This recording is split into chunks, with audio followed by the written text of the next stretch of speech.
سر آج ایک بہت ہی افسوسناک دن ہے جی. جس طریقے سے آج سینٹ کو بلڈوز کیا گیا, تمام لیجسلیشن کی گئی, قانون سازی کی گئی ہے, اس طرح کی قانون سازی تو 3 سال میں پچھلے دور میں نہیں ہوئی جو آج ایک وزاداری اور سخاوت کی چیئرمین شپ میں ہو گئی ہے. یہ ظلم شاید پہلی دفعہ دیکھا ہے سر.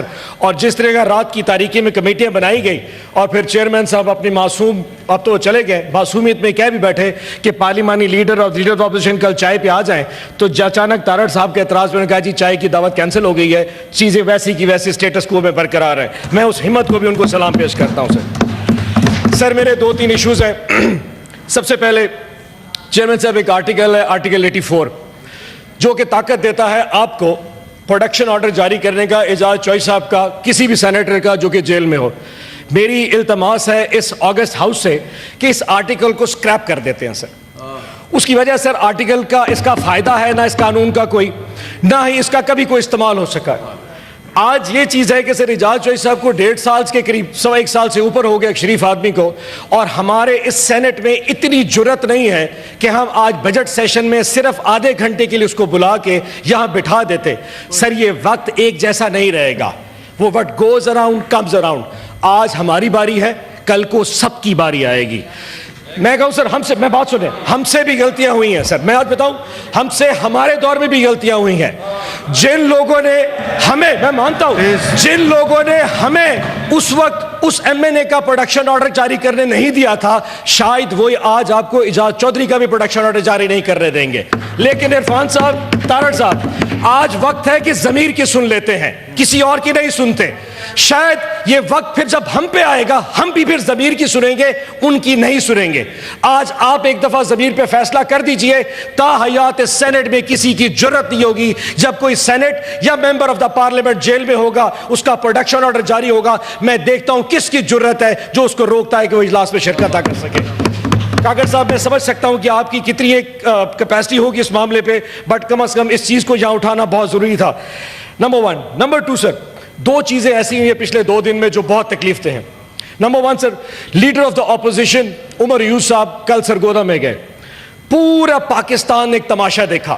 Leader of the opposition national assembly کا سرگودا میں دہشت گردی کی عدالت باہر گیا اپنے ضمانت کی کیس میں. سر 7 گھنٹے اس کو باہر کھڑا رکھا, پولیس کی تمام گاڑیوں نے اس کو بلاک کر دیا. 7 گھنٹے بعد اچانک یہ فیصلہ آ گیا, کیونکہ عمر ایوب وہ ملزم جو کہ دہشت گردی کی عدالت میں مطلوب تھا, وہ عدالت کے اندر جج کے سامنے پیش نہیں ہو سکا, اس لیے اس کی ضمانت کینسل کر دیتے ہیں. سر اس قسم کی تماش بینی تو دنیا میں کہیں نہیں مل سکتی کہ ایک ملزم عدالت جانا چاہے, آپ پیش نہیں ہونے دیتے اور پھر اس کے بعد اس کی ضمانت کینسل کر دیتے ہیں. یہ ایک تماشا کہاں پہ ہو سکتا ہے؟ دوسرا سر, میں ایک ورکر کنونشن پہ کھانے وال گیا جی آج سے 3 دن پہلے.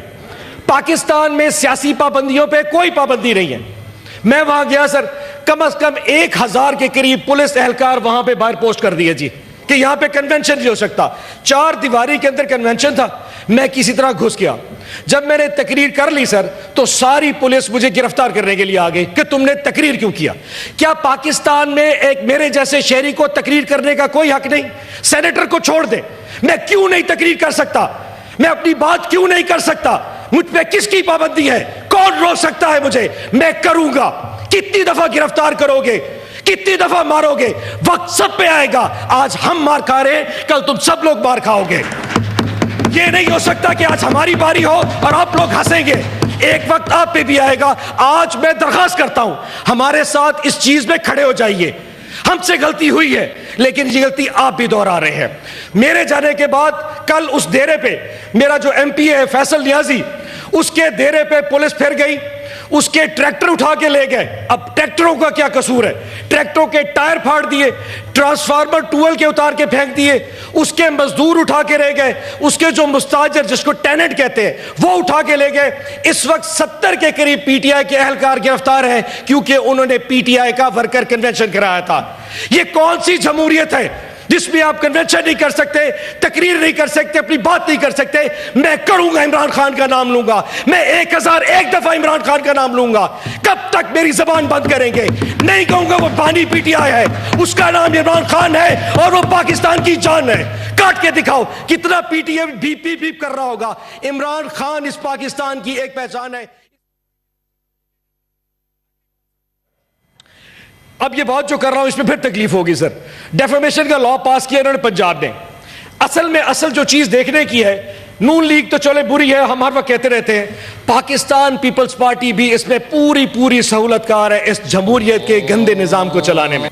ہم ہر وقت پاکستان مسلم لیگ نون پہ تنقید کرتے ہیں اور وہ لوگ برداشت بھی کرتے ہیں, لیکن اس پورے نظام میں ایک جماعت اتنی خوبصورتی سے اپنے آپ کو گڈی کھیل رہی ہے سر کہ کسی کو اندازہ بھی نہیں ہونے دے رہے.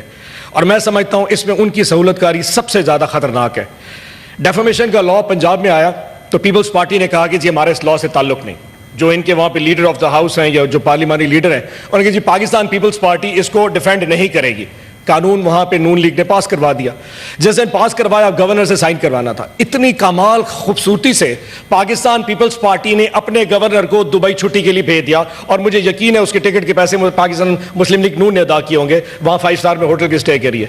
1 ہفتے کے لیے وہ صاحب بعد اور دبئی چلے گئے, اور جب وہ دبئی صاحب بات تو کرنے دے, ڈیفیمیشن لا میں 30 لاکھ جرمانہ نہ کرا دیجیے گا. جب وہ جو واپس دبئی چلے گئے تو پیچھے میں جس اسپیکر نے اپنے پارلیمنٹ پنجاب کی اس اسمبلی میں وہ لا پاس کیا تھا, وہ آرام سے گاڑی پہ سوار ہوتے ہیں اور وہاں سے اسمبلی سے نکل کے گورنر ہاؤس میں قائم مقام گورنر بنتے ہیں اور آرام سے سائن کر کے واپس چلے جاتے ہیں. اور جیسے ہی واپس اسپیکر ہاؤس پہنچتے ہیں گورنر صاحب دبئی سے پھر لینڈ کر جاتے ہیں, اور پھر اوپر سے پیپلز پارٹی کا بیان آتا ہے کہ ڈیفیمیشن لا میں پاکستان پیپلز پارٹی بالکل کردار ادا نہیں. سر یہ وہ جماعت ہے جس کی آج سٹیٹمنٹ آئی ہے کہ ہم سے بجٹ کے بارے میں نہیں پوچھا گیا, ہم سے بجٹ پہ کوئی سفارشات نہیں لی گئی. اور آج اس دن اسی وقت آج سے 3 گھنٹے پہلے پاکستان پیپلز پارٹی کا ہی رکن فائنانس کمیٹی کا پاکستان مسلم نون کی مشاورت سے ابھی بن چکا ہے.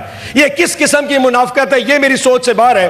اور اسی پاکستان پیپلز پارٹی کی ایک ہماری ریسپیکٹیبل جو خاتون ہے, ان کو پلاننگ اینڈ ڈیولپمنٹ کا, یعنی کہ ہر وہ چیز جو پاکستان پیپلز پارٹی کو چاہیے وہ آرام سے آئین عہدے بھی لے لیتی ہے, وہ اسٹینڈنگ کمیٹی کی چیئرمینی بھی لے لیتی ہے, وہ گورنر بھی لیتی ہے. لیکن جب گند کی باری آتی ہے ہمارا اس سے کوئی تعلق نہیں ہے, کیونکہ شاید کسی دن اگر بلاول بھٹو زرداری صاحب کا موڈ کیا تو انہوں نے اس حکومت کو گرانے کا جو ایک پلان بنا رکھا ہے اس کی ایگزیکیوشن کا ٹائم آ جائے گا.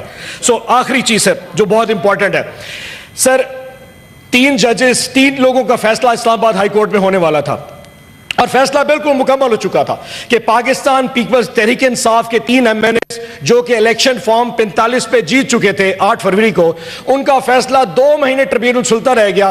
اچانک ایک نون لیگ کے ایک صاحب درخواست دیتے ہیں کہ ہمیں جج پہ اعتماد نہیں, اور الیکشن کمیشن اگلے دن 1 دن کی کاروائی کے بعد اس جج کو ٹریبیونل سے ہٹا دیتا ہے. سر یہ پاکستان میں ہی ہو سکتا ہے کہ 1 مہینے کی کاروائی جج صاحب کر لیں جس میں وہ جماعت جھوٹی پائی جائے, اور خدشہ ہو کہ 3 ایم این اے چلے جائیں اور وہ تینوں ایم این اے اسلام آباد سے ہوں, اور آپ کو کیونکہ 2/3 اکثریت بھی چاہیے اور اس میں ریزرو سیٹس بھی جانی ہے, آپ نے اچانک جج تبدیل کر دیا. عدت کا کیس 1.5-2 مہینے 2.5 مہینے چلتا رہ گیا. جس دن جج صاحب نے فیصلہ کرنا تھا اس دن جج صاحب کہتے ہیں اوہ مجھے یاد آ گیا, میں تو اس کورٹ میں بیٹھنے کا اہل ہی نہیں ہوں, مجھے فوراً جو ہے نا یہاں سے ہٹا دیا جائے, یہ ایک فیملی کورٹ میں. جب جج صاحب وہاں پہ بیٹھنے کے وہاں پہ مجاز نہیں ہے, جب وہ کیس سن نہیں سکتے عدت کا, تو پھر آخر سزا میں اس شخص کو اور اس کی بیوی کو پھر 7 سال کی سزا کس چیز کی دی گئی ہے؟ یہ کون سا قانون ہے کہ جج تو سننے کا اہل نہیں ہے لیکن ملزم 7 سال جیل میں رہے گا؟ سر یہ قانون نہیں چل رہا, یا انصاف نہیں چل رہا, یا جنگل کا قانون چل رہا ہے. یہاں جو لوگ اس جنگل کے قانون کو چلا رہے ہیں وہ بھول چکے ہیں کہ یہاں خدا بھی بستا ہے, اس ریاست میں عوام بھی بستی ہے, اس ریاست کی عوام کی بددعائیں بھی بستی ہیں. وہ وقت پھر یاد رکھیے گا, یہ وقت سب کا تبدیل ہوگا. بڑے بڑے فرعون آئے تھے, سب کا ٹائم ختم ہو گیا, آپ کا ٹائم بھی ختم ہو جائے گا. یہ یاد رکھیے. یہ جتنے لوگ اس وقت پنجاب کی جیلوں اور پاکستان کی جیلوں میں, ہماری جتنی خواتین, ڈاکٹر یاسمین, عالیہ حمزہ, سنم جاوید, یہ جتنے لوگ, اجاز چودھری, عمر چیمہ, محمود رشید, یہ جتنے لوگ جیلوں میں پڑے ہیں, ان کی فیملیز آپ کے لیے کون سی بددعائیں کریں, یاد رکھیے گا.